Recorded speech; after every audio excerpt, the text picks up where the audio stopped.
Hai, apa kabar?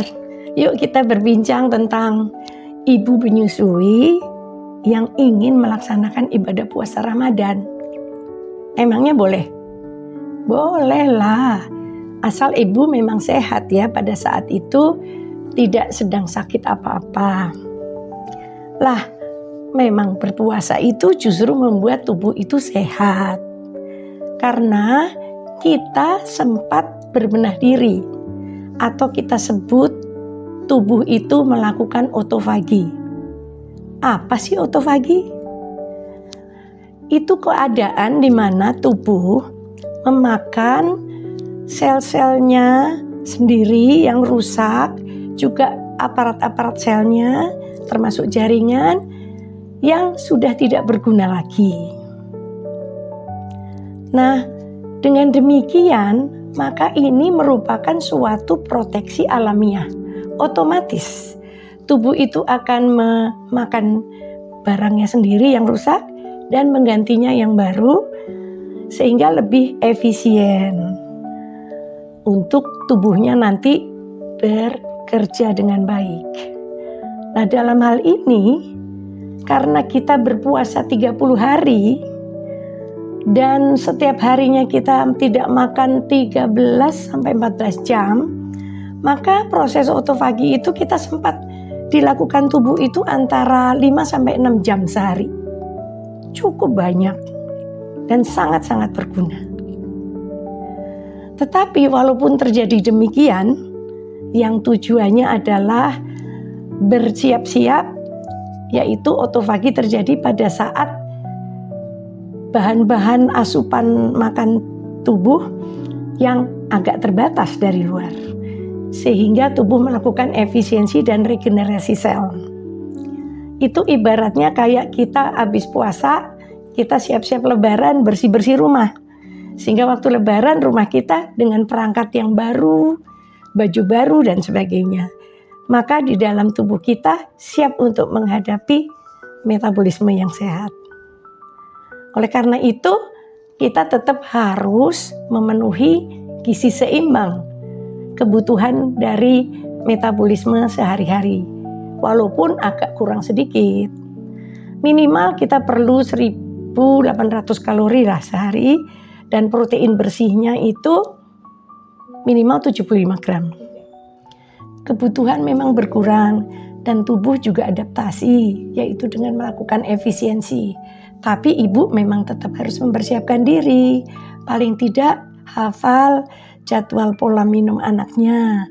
Karena waktu sahur kadang-kadang kita waktunya sempit, kadang kurang dari 1 jam. Maka ibu harus atur itu, yaitu dengan cara memilih makanannya dan waktu melaksanakannya. Ya, misalnya sahur.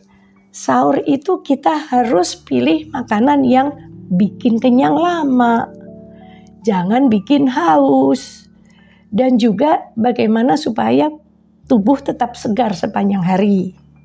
Sebaliknya, waktu buka, terutama waktu awal, kita harus pilih makanan yang cernanya cepat, sehingga dapat menyiapkan energi buat tubuh kita sehingga metabolisme kita tetap sehat. Selain itu juga pilihan minumnya juga harus yang memang sesuai kebutuhan. Dan kemudian setelah nanti habis Isya atau sesudah taraweh, kebutuhan-kebutuhan yang lain sepanjang malam bisa kita penuhi, apa saja yang sebetulnya sudah kurang. Ya, jadi cara milihnya gimana? Gini, kalau makanan karbo cari yang seratnya tinggi. Kalau makanan protein, cari protein yang prima. Ya, biasanya hewani ya. Karena dengan protein hewani kita kenyangnya lamaan. Yang kedua, bahan-bahan pembangunannya banyak sekali, lengkap sekali untuk kita. Yang ketiga, bagaimana dengan buah sayur? Nah, buah sayur ini sebenarnya sumber nutrien mikro dari sini, maka kita harus melengkapi benar.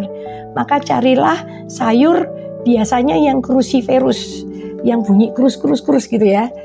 Itu biasanya yang kaya akan mineral, kaya akan vitamin, dan juga fitokimia antioksidan. Nah, selanjutnya adalah lemak. Lemak juga kalau bisa lemak esensial atau lemak yang tubuh kita nggak bisa buat, itu harus masuk walaupun sedikit. Selanjutnya cairan. Cairan itu kita dibutuhkan sekali dalam setiap harinya, apalagi kita punya pabrik susu. Jadi kita harus minum minimal sehari itu cairan harus cukup 8 gelas atau bahkan 10 gelas. Bayi kita lahap misalnya. Bagi ibu yang merasa kurang yakin bahwa susunya itu tidak cukup untuk memenuhi kebutuhan bayi, bisa membuat cadangan dengan cara memerah ASI 2-3 kali selama sore dan malam hari. Sekarang bagaimana kita menerapkan puasanya ini?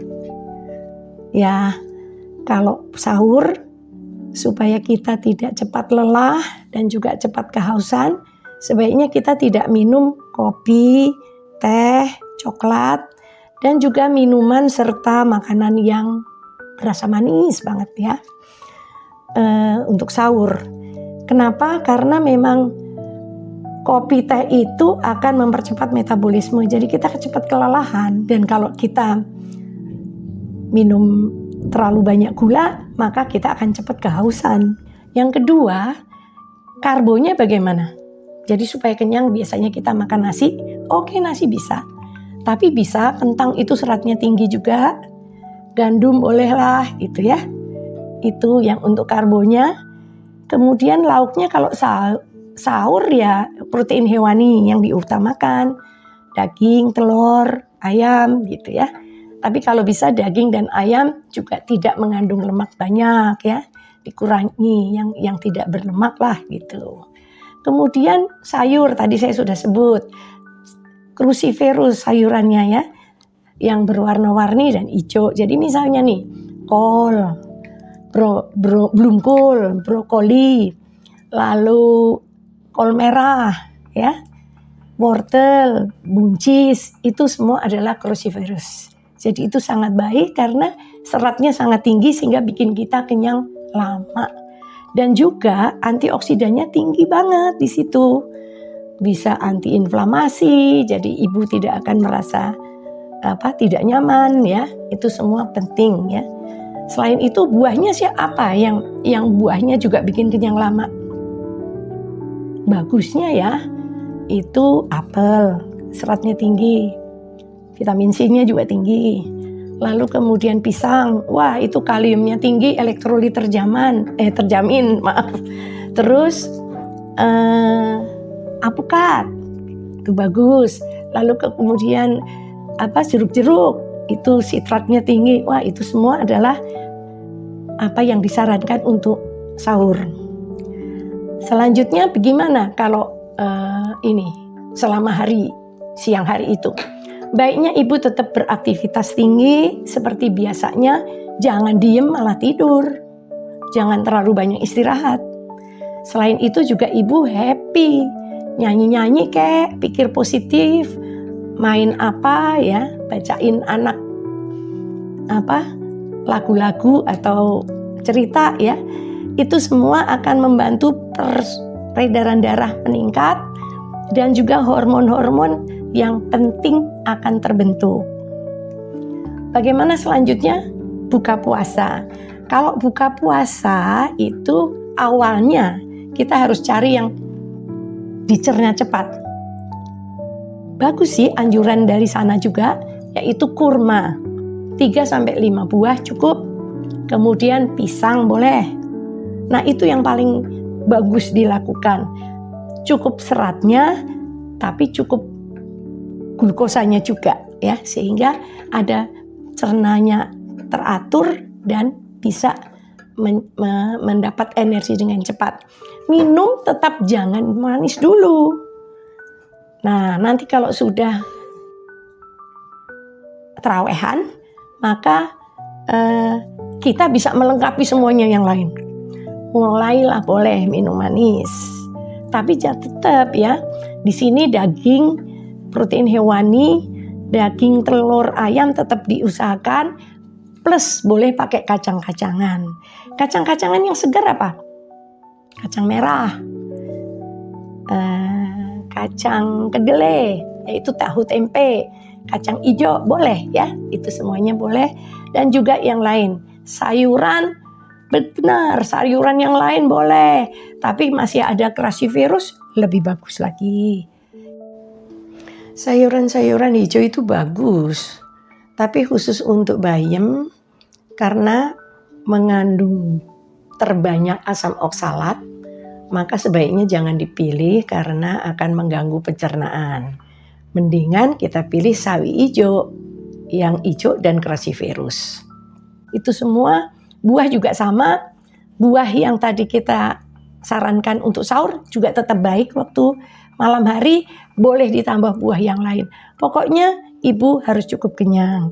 Tapi yang perlu sekali diingat adalah cairan tadi ya. Jadi cairan bisa dari minuman, kopi, teh boleh malam ya. Cairan dari minuman, tapi juga dari kuah sayur.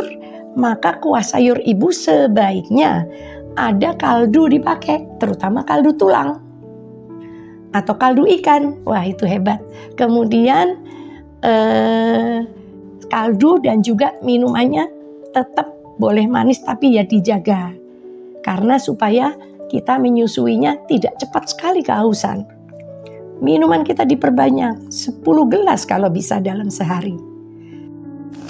Oh ya, akhirnya agar ibu tetap sehat, ada asupan minyak esensial dalam keseharian, yaitu dengan memasukkan penggunaan minyak wijen atau minyak biji bunga matahari gitu. Dan juga agar ibu sepanjang hari merasa cukup tenaga, maka gunakan juga minyak kelapa. Dan tidur jangan terlalu malam, maksimum jam 10 ya Bu ya. Mudah-mudahan itu semua menjelaskan, dan ibu jangan khawatir karena ibu menyusui tetap bisa menyelesaikan 1 bulan puasa.